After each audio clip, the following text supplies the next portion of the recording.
You gotta have an opinion. I mean, do you think that God came down from heaven and stopped? Oh, what the fuck's happening? Oh, man, shit. man. Oh, man, I shot Marvin in the face. What? Fate!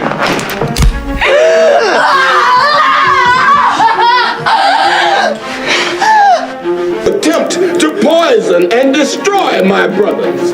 And you will know my name is the Lord when I lay my vengeance upon thee. Pulp Fiction and the friction. Let's talk about Pulp Fiction. To me, Quentin Tarantino's best ever film of all time that there ever will be or ever was, Pulp Fiction.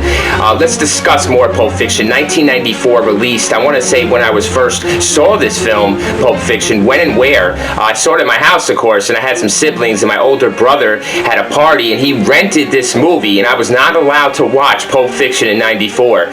So I was able to sneak out of my room, behind my brother and his friends or whatever, and all the girls, and watch a little bit of movie of Pulp Fiction. And I was able to catch Bruce Willis in the dungeon, in the basement here, killing Zed, right when the scene comes in when Ving Rhames is being assaulted by Zed. I remember this being so imprintable in my mind in 94 as a young person. It stuck with me throughout my life, and this movie does. That's what I want to discuss, where I first saw it and how I saw it and how it affected me just seeing that one scene. Of course, later on as I got older, I was able to watch this film over and over, and I still watch it to this day. The Real Rent Reviewer watches it to this day whenever he can.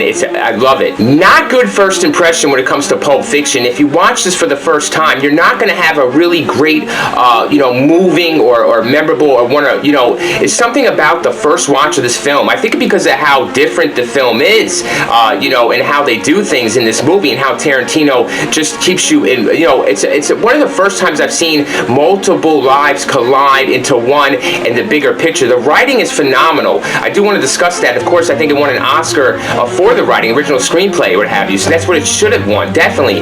This movie was nominated at least 7 or 8 times for Academy Awards and didn't walk away, only with the one, and that's a shame, because you had Travolta, I believe, nominated, Samuel Jackson, I believe, maybe even Uma Thurman.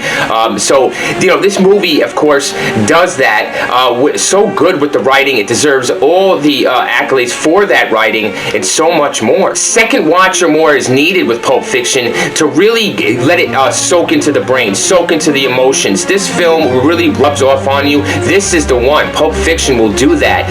The more and more you watch it, the more you want to see. Even though you know what's coming, you look for new things in the film, and you do find it. The dialogue is one of a kind. The dialogue in Pulp Fiction brings the friction. It's all about what they're saying and how they're saying it. This film is so impressionable by just mouth and words coming out of the mouth. It's so unbelievable. It feels like they're geniuses when they speak. That's what it feels like with Tarantino. This is early Tarantino, so he's fresh. So it feels like these scenes are so genius and brilliant. Anything that they're going to say, you really need to pay attention. That's what it feels like. It makes you pay attention, not just want to, just by the dialogue and the writing. And one of a kind story, like I mentioned, I glossed over that a little bit, but this story, how it connects different lives and the writing, and the lives come together at once to collide at different points and parts. Wow, it will keep you surprised, and will keep you like, man, I'm so glad I did watch this film all the way through, and you want it to go on more. That's the thing. It feels like it's getting drug out the first time you watch it.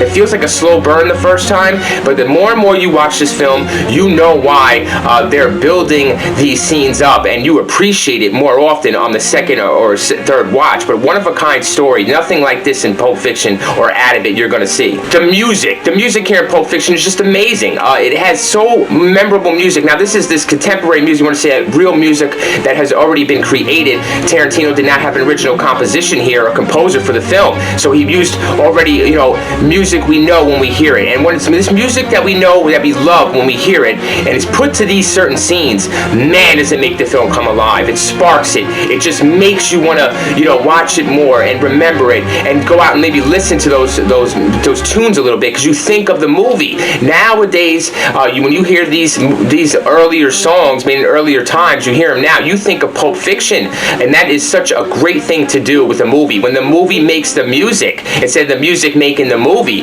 Pulp Fiction, man, bringing the friction. But like I said, Pulp Fiction is bringing the friction. 1994's Pulp Fiction. I watch it to this day. It's Tarantino's best. We covered a couple of friction points that I think need to stick out when it comes to Pulp Fiction and be mentioned. This is a film that deserves its own time to rant, review, and talk about. Please leave a comment down below. Let me know if you're bringing the friction with Pulp Fiction. Pulp Fiction friction.